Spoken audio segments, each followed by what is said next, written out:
नमस्कार, हमारी खास पेशकश शनि सूर्य का संयोग हनुमान हरेंगे कष्ट में आपका बहुत स्वागत है और मैं हूं आपके साथ श्रुति श्रीवास्तव। साल का पहला सूर्य ग्रहण 29 मार्च शनिवार के दिन लगने जा रहा है। यह आंशिक सूर्य ग्रहण होगा। सूर्य ग्रहण का आरंभ दोपहर में 2:20 पर होने वाला है और शाम में 6:16 पर ग्रहण समाप्त होगा। हालांकि यह ग्रहण भारत में दिखाई नहीं देने वाला है, जिस वजह से इसका सूतक काल भी मान्य नहीं होगा। इस बार शनि अमावस्या पर सूर्य ग्रहण का खास संयोग बनने जा रहा है और इसके अलावा इसी दिन शनि देव 2.5 साल बाद राशि बदलने जा रहे हैं और इस दिन शनि देव कुंभ से मीन राशि में प्रवेश करेंगे। चूंकि यह सूर्य ग्रहण उत्तरा भाद्रपद नक्षत्र में लगेगा, इसीलिए इस नक्षत्र में जन्मे लोगों के लिए यह सूर्य ग्रहण बेहद ही खास है।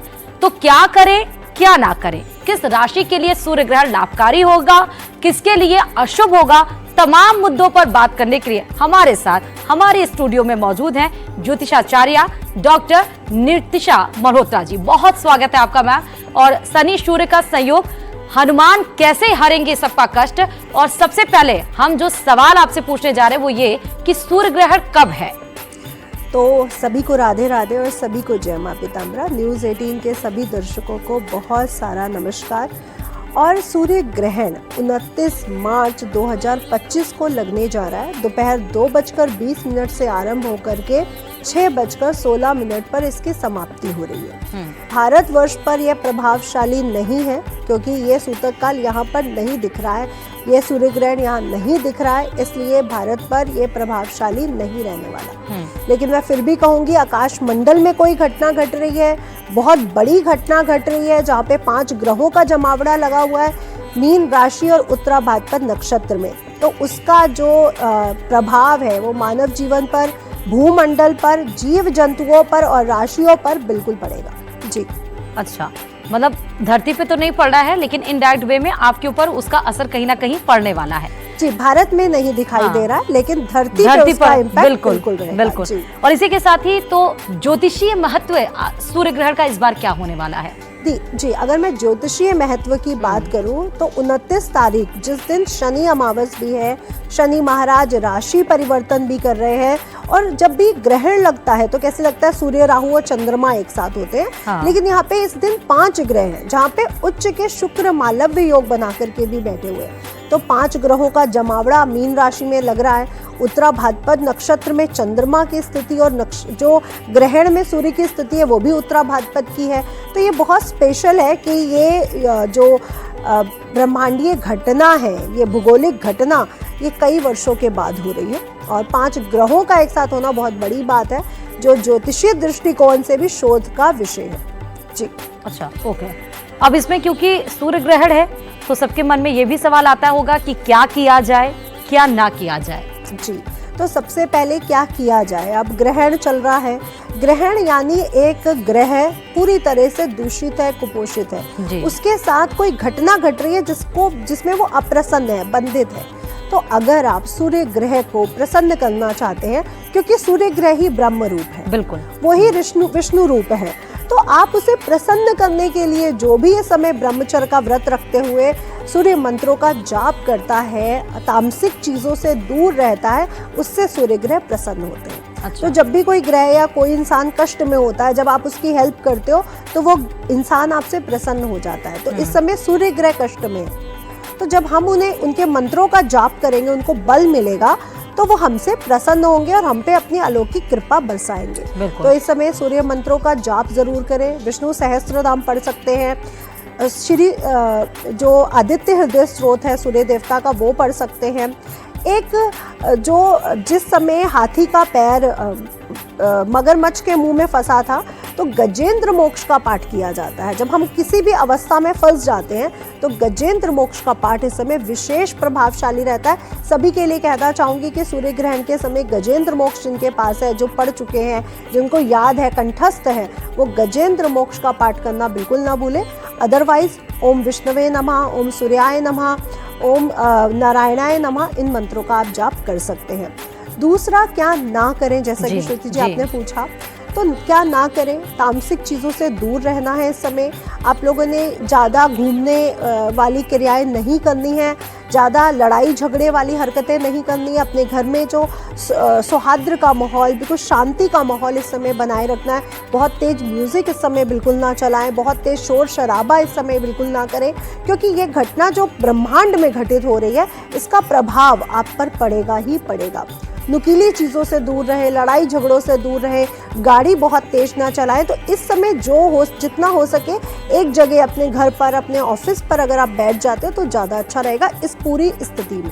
नहीं तो आपको इसका कष्ट भी मिल सकता है कि छोटे मोटे एक्सीडेंट हो सकते हैं, लड़ाई झगड़े आपको देखने को मिल सकते हैं। तो ये सब होने के चांसेस बन रहे हैं। तो अपने घर में बैठे और बहुत ध्यान रखें कि लड़ाई झगड़ों से, विवादों से दूर रहें।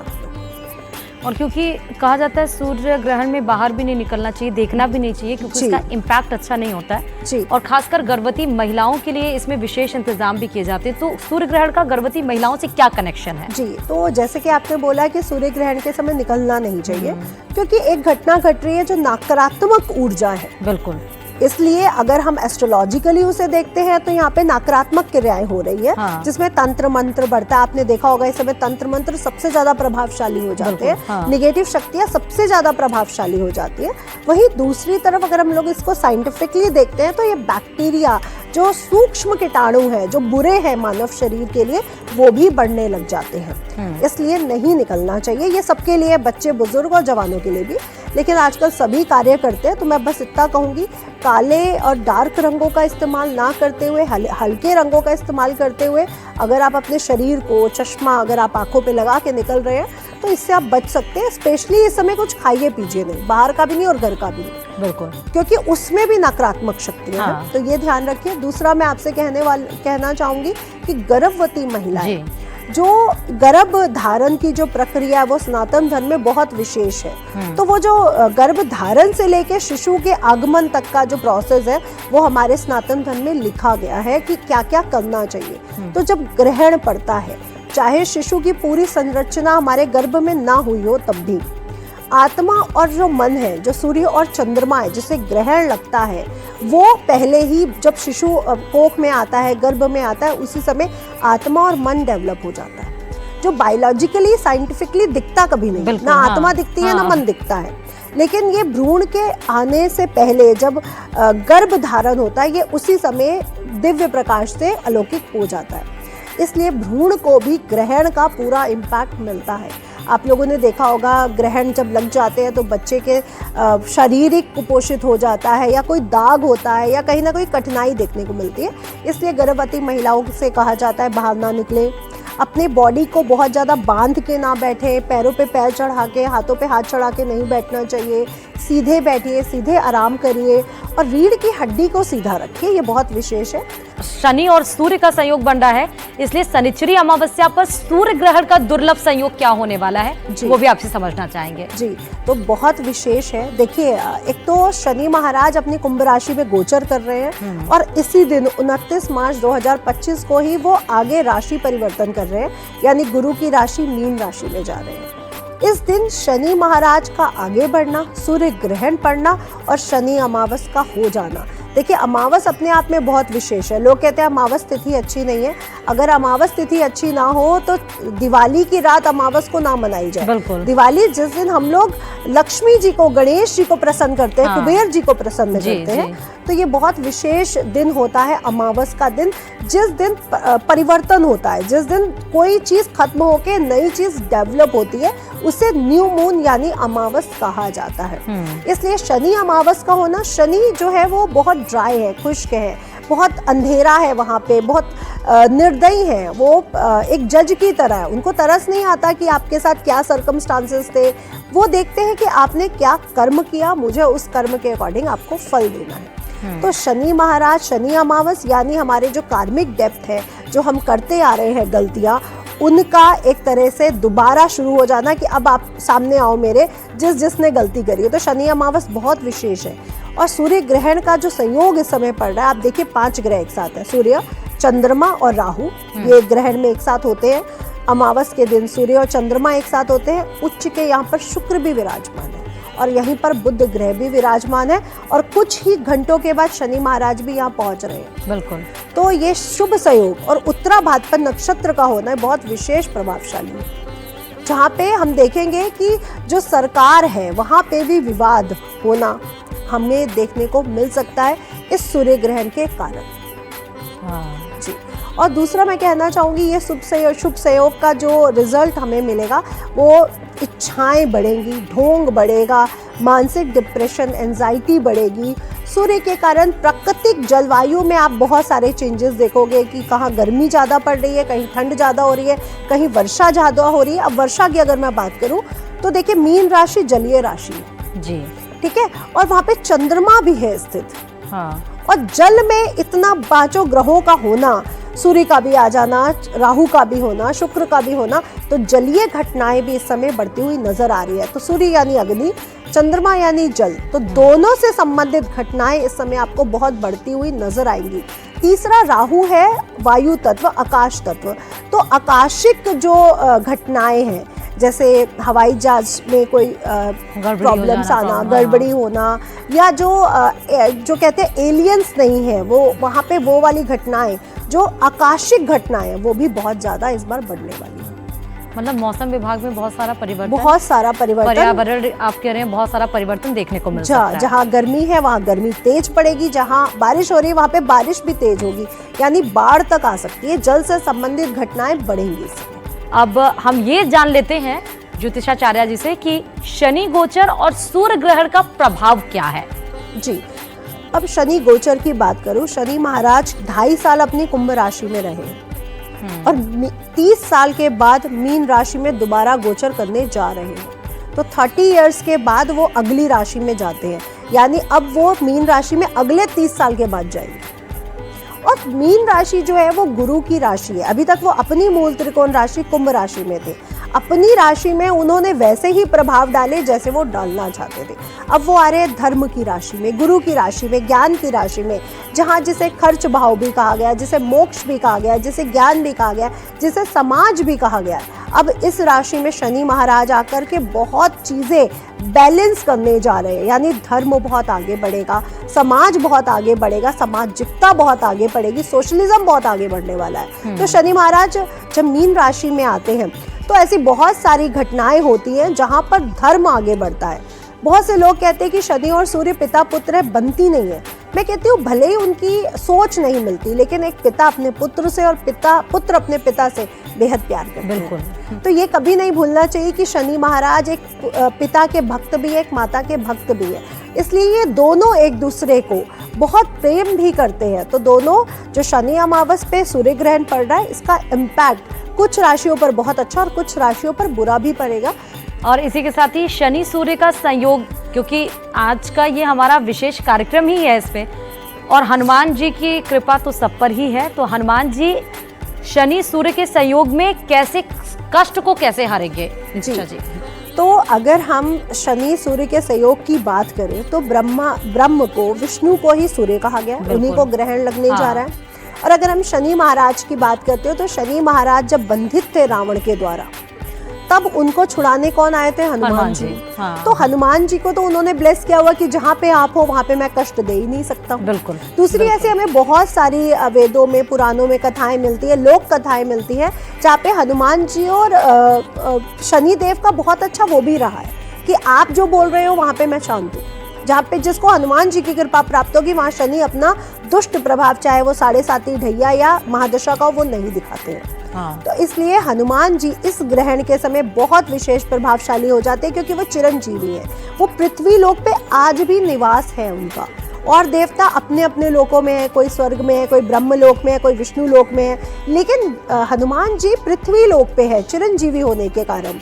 तो अगर आप हनुमान जी की उपासना करते हैं, उनकी पूजा करते हैं, आराधना करते हैं, उनको प्रसन्न कर लेते हैं, तो शनि से मिलने वाले जो कुदोष है और जो सूर्य ग्रहण के समय जो नकारात्मक शक्तियां बढ़ रही है, उनसे भी हमें छुटकारा मिल सकता है। कहते हैं ना, भूत प्रेत निकट नहीं आवे, महावीर जब नाम सुनावे। तो जब ग्रहण लगता है तो जितनी नकारात्मक शक्तियां होती हैं वो बहुत प्रभावशाली हो जाती है, उनको ताकत मिल जाती है। इसलिए हनुमान जी की उपासना उनका सुंदरकांड का पाठ, बजरंग बाण, हनुमान चालीसा, उनको चोला चढ़ाना, उनकी उपासना करना विशेष प्रभावशाली हो जाता है। उनके सामने बैठ के रामचरितमानस का पाठ करना, उनके सामने बैठ के तुलसी से राम राम का जाप करना बहुत विशेष प्रभावशाली हो जाता है। उनको भोग लगाना बहुत प्रभावशाली हो जाता है। तो ये कृपया जरूर करें। जी, सूर्य ग्रहण पर खाने पीने से भी जुड़ी परंपराएं हैं, हाँ जी, उसकी मान्यता क्या है? जी, तो श्रुति जी, बहुत अच्छा क्वेश्चन है कि खाने पीने को लेकर के कौन सी ऐसी गलतियां जो हम कर देते हैं। तो सबसे पहले कोई भी घटना जब आकाशमंडल पे घट रही है, नकारात्मक है तो उसका नकारात्मक प्रभाव पड़ेगा, सकारात्मक है तो उसका सकारात्मक प्रभाव पड़ेगा। और साइंस भी ये कहता है जिस समय सूर्य ग्रहण या कोई भी ग्रहण लगता है तो उस समय बैक्टीरिया बहुत प्रभावशाली हो जाते हैं जो नकारात्मक है। तो इसलिए भोजन इत्यादि नहीं करना चाहिए, ना भोजन को पका के रखना चाहिए, ना भोजन करना चाहिए। इस समय का जो समय है, अगर आप ऐसे ही रहते हैं कुछ भी खाए पिए बिना, उससे पहले खा पी लीजिए या फिर उसके बाद खा पी लीजिए, उस समय खाना पीना नहीं चाहिए, ये विशेष ध्यान रखें। और जो आपका भोजन है जो बन चुका है, जो आपको रखना है, अदरवाइज आप गाय को या किसी जानवर को खिला दीजिए, लेकिन अगर आपको रखना है और उसका प्रयोग करना है, खाना है, तो उसमें तुलसी पत्र जरूर डालिए। लेकिन तुलसी पत्र को भी डालने से पहले, क्योंकि अमावस का दिन है, सूर्य ग्रहण लग रहा है, हम लोग सुबह के समय तुलसी पत्र नहीं तोड़ सकते। तो 28 के दिन, शुक्रवार के दिन आपको तुलसी पत्र तोड़ के रखने पड़ेंगे। और 29 के दिन सुबह सुबह ही आप हर भोजन की चीज में जो आपको रखनी है, जैसे दूध कई लोग रखते हैं अपने घरों में, जो भी चीज़ें आपको रखनी है, फल है, उसके साथ उसको रख दीजिए। हाँ, जो धोने वाली चीज़ें हैं, जैसे हम दाल धोते हैं, चावल धोते हैं, फल धोते हैं, उसको तो हम धो देंगे तो बैक्टीरिया खत्म। लेकिन जो धुली नहीं जा सकती, रोटी है, बनी हुई सब्जी है, उसमें तुलसी पत्र डालना बिल्कुल मत भूलिए। अच्छा, ऐसा भी कहते हैं कि इस दरमियान कोई भी शुभ काम नहीं करना चाहिए, ऐसा क्यों कहा जाता है? देखिए, अब वही है ना कि एक बहुत बड़ी घटना जो नकारात्मक शक्तियों को बढ़ा रही है, तो इस समय ग्रह पूजा, कोई भी विशेष पूजा, विवाह इत्यादि, जन्मदिन मनाना, मैरिज एनिवर्सरी मनाना, कोई भी कार्य नहीं करना चाहिए इस समय। हाँ, सूर्य ग्रहण के समाप्ति के बाद आप वो कार्य कर सकते हो जो आप करना चाहते हो, अदरवाइज जो शुभ कार्य है, कोई भी पूजा हवन, इस समय नहीं करनी चाहिए। अब क्योंकि सूर्य ग्रहण है तो राशियों पर इसका क्या इम्पैक्ट पड़ता है वो भी जानना जरूरी है, क्योंकि कौन सी ऐसी 5 राशियां हैं जिनके जीवन में भारी उठापटक देखने को मिल सकती है, या ग्रहण का राशियों पर क्या प्रभाव होने वाला है? नितिशा जी। जी, तो सबसे पहले हम बात कर लेते हैं किन राशियों पर सूर्य ग्रहण का बुरा इम्पैक्ट पड़ सकता है। तो सबसे पहले, क्योंकि ये मीन राशि में ही घटित होने जा रहा है, तो मीन राशि वालों को बहुत विशेष ध्यान रखना है, इस सूर्य ग्रहण का इम्पैक्ट उन पे अच्छा नहीं पड़ेगा। दूसरी है सिंह राशि, क्योंकि सिंह राशि के स्वामी ही तो सूर्य है और वो इस घटना में है जिनको ग्रहण लग रहा है, तो सिंह राशि को भी बहुत ध्यान रखना है। तीसरी है मेष राशि, मेष राशि के जातकों को भी बहुत ध्यान रखने की जरूरत है। अगली है वृश्चिक राशि, क्योंकि अगर आप मेष से पंचम और नवम गिनेंगे तो वृश्चिक और कर्क हमें प्राप्त होगी। तो ये 5 राशि वालों को बहुत विशेष ध्यान रखना है, इस सूर्य ग्रहण का उन पे नकारात्मक प्रभाव पड़ सकता है। तो पहले विस्तार से अगर हम थोड़ा जान लें कि मेष राशि पर क्या प्रभाव पड़ेंगे और उसके क्या उपाय होंगे। जी, तो अब हम बात कर लेते हैं सर्वप्रथम मेष राशि, जो कालपुरुष की प्रथम राशि है, जिसके स्वामी ग्रह मंगल महाराज है। स्वास्थ्य संबंधी चुनौतियां इस समय आपको देखने को मिल सकती हैं।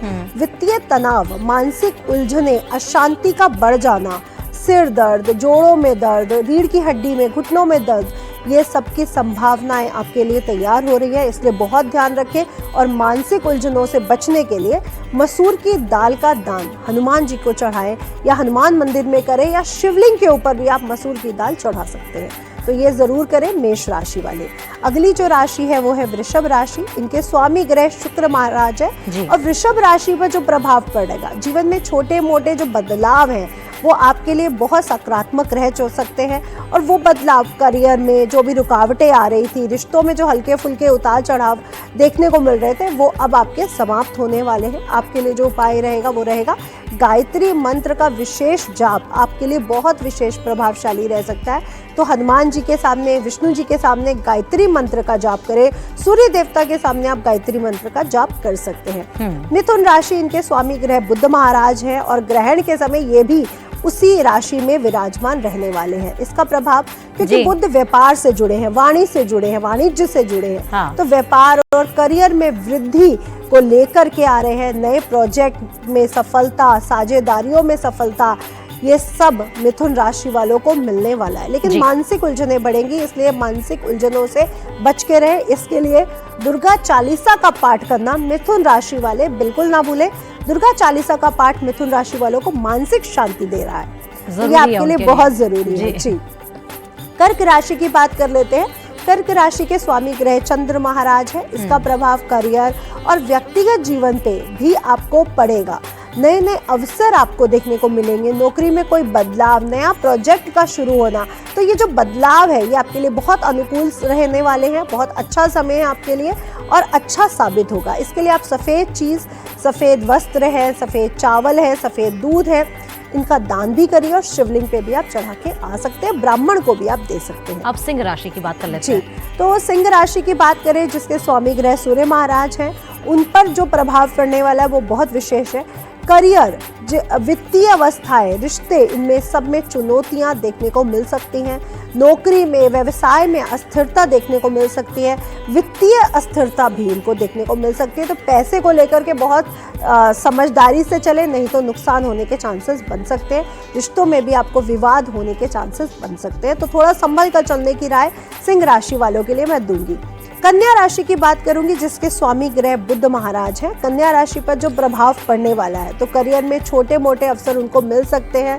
स्थिरता इस समय बनी रहेगी। प्रगति के भी चांसेस बन रहे हैं। कुछ नए बदलाव भी होंगे जो आपके लिए सकारात्मक रह सकते हैं, और बड़े बदलाव की संभावनाएं भी इस पर बन रही हैं आपके लिए। हरी जो चीज़ें हैं, हरे जो वस्त्र है, हरी मूंग की दाल है, हरी सब्जी है, पालक है, उसका दान आपके लिए बहुत विशेष रहेगा। गणेश चालीसा जरूर पढ़े आप लोग। और अब तुला राशि का क्या प्रभाव, क्या उपाय? जी, तुला राशि की बात करते हैं, जिसके स्वामी ग्रह शुक्र है और जो उच्च के चल रहे हैं मीन राशि में मालव्य योग बनाकर। तो इनके जीवन में प्रेम है, रिश्ता है, उसमें सकारात्मक प्रभाव, नए संबंधों की संभावना बनने जा रही है। विवाहिक जोड़े या जो अफेयर्स में हैं, लव वंस के साथ, उनके नए रोमांस में, उनमें वृद्धि होने वाली है। तो मैरिड लाइफ बहुत अच्छी रहने वाली है। रिश्ते बनेंगे, शादी नहीं हुई तो कोई नया रिश्ता आएगा। ये समय आपके लिए बहुत अच्छा रहने वाला है। ओम महालक्ष्मी नमा का मंत्र का जाप करें, आपकी वित्तीय स्थिति भी बहुत स्ट्रॉन्ग हो जाएगी। अगली राशि है वृश्चिक राशि, जिसके स्वामी ग्रह मंगल महाराज हैं, और मंगल की कृपा से ही शनि और सूर्य का जो संयोग बन रहा है, उससे हम मुक्ति पा सकते हैं। तो जीवन में स्थिरता, बड़े बदलाव का यह समय है, जो आपको बड़े बदलाव की संभावनाओं को, नए अवसरों को अपनाने की स्थितियों को लेकर के आ रहा है। तो ये समय वृश्चिक राशि वालों के लिए नए अवसरों के रास्ते खोल रहा है। तो कृपया इसे अपनाइए और आगे बढ़िए। आपके लिए जो उपाय रहेगा वो रहेगा, सुंदरकांड का पाठ जरूर करें और हनुमान जी को चोला जरूर चढ़ाएं। ये आपके लिए बहुत विशेष रहने वाला है। धनु राशि की अगर बात करते हैं, जिसके स्वामी ग्रह गुरु महाराज हैं, और शुक्र और गुरु ने इस समय स्थान राशि परिवर्तन किया हुआ है, जो बहुत विशेष राजयोग है। तो वित्तीय जो आपके उतार चढ़ाव हैं वो आपको देखने को मिल सकते हैं। थोड़ा तनाव रह सकता है आपके जीवन में। व्यक्तिगत रिश्तों में भी उतार चढ़ाव देखने को मिलेगा। कार्यस्थल पर, व्यवसाय, जॉब में भी आपको कुछ कठिनाइयां, कुछ विवाद देखने को मिल सकते हैं। अगली है आपकी मकर राशि, जिसके स्वामी ग्रह है शनि महाराज। शनि महाराज के इस राशि पर रोजगार और व्यक्तिगत जीवन जो है उसमें बड़ा बदलाव, बड़ी जिम्मेवारियां, बड़ी अच्छी वित्तीय स्थिति आपकी बनने जा रही है। तो मकर राशि वालों के लिए यह समय काफी अच्छा रहने वाला है। काफी अच्छे बदलाव इस समय आपके जीवन में जो पॉजिटिव रहने वाले हैं वो आ रहे हैं। उपाय में काले तिल, साबुत उड़द की दाल का अगर आप दान कर देते हैं तो बहुत विशेष रहेगा, और साथ ही साथ हनुमान चालीसा पढ़ना बिल्कुल ना भूलें। कुंभ राशि, इनके स्वामी ग्रह भी शनि महाराज है, और अपनी मूल त्रिकोण राशि कुंभ राशि को छोड़कर मीन राशि में प्रवेश भी कर रहे हैं आज के दिन। तो जीवन में नई ऊर्जा का संचरण होने वाला है। व्यक्तिगत और व्यवसायिक सफलताएं इनको अब मिलनी शुरू हो जाएंगी। नए अवसर प्राप्त होंगे। रिश्तों में इनके संतुलन आपको देखने को मिलेगा, लेकिन थोड़ी इनको आवश्यकता भी है कि रिश्तों में संतुलन ये लोग लाएं। तो ये इनके लिए जरूरी भी है, और बदलाव भी अच्छे आ रहे हैं। नीले वस्त्र, तेल, इन सब का अगर आप दान कर देते हैं तो आपके लिए विशेष प्रभावशाली है। और बजरंग बाण का पाठ कुंभ राशि वालों के लिए बहुत विशेष रहेगा। अगली और अंतिम आखिरी, राशि, हाँ जी, बिल्कुल, मीन राशि है, जिसके स्वामी ग्रह गुरु महाराज है और मीन राशि में ही 5 ग्रहों का जमावड़ा लग रहा है जो हाँ, जलीय राशि है। बिल्कुल। तो जल से संबंधित तो कुछ घटनाएं होंगी, फिर भी अगर मीन राशि की बात करें तो व्यक्तिगत जीवन में छोटे मोटे बदलाव, और ये जो समय है वो आत्मनिरीक्षण करने का है। आप दूसरों की गलतियां निकालने से पहले अपनी गलतियों को देखिए। करियर में, व्यवसाय में जो विकास की संभावनाएं हैं वो बन रही हैं, खुल रही हैं, लेकिन आत्मबोध जरूर करें। बिल्कुल। और आपके लिए जो उपाय रहेगा वो मछलियों को आटे की छोटी छोटी गोलियां बना करके उनको दे, खिलाएं और पीली चीजों का दान करें। ओम नमो भगवते वासुदेवाय का जाप करें। आपके लिए भी ये समय बहुत अच्छा जाएगा। 5 ग्रह आपके राशि पर आ रहे हैं तो कुछ हाँ, अच्छा और कुछ बुरा सहयोग देखने को, और जहाँ बुरा होना है वहां पर आपको बैलेंस बना के चलना है। जी, जी। तो इसी के साथ ही ये भी देखना होगा कि ध्यान देने की जरूरत है कि सूर्य ग्रहण भारत में उसकी दृश्यता तो नहीं होगी, लेकिन इसका सीधा प्रभाव भारतीय निवासियों पर नहीं पड़ेगा। फिर भी उपरोक्त उपायों का पालन करने से आपके जीवन में नकारात्मक जो प्रभाव पड़ने वाले थे उसकी कमी आएगी, सकारात्मक ऊर्जा की तरफ आप आगे बढ़ेंगे। और इसके साथ ही ज्योतिषाचार्य जी आपका बहुत शुक्रिया। शनि सूर्य का संयोग और कैसे हनुमान जी इस संकट को हरेंगे, इस खास पेशकश पे फिलहाल अभी के लिए इतना ही। आगे के लिए हमें दीजिए इजाजत। नमस्कार।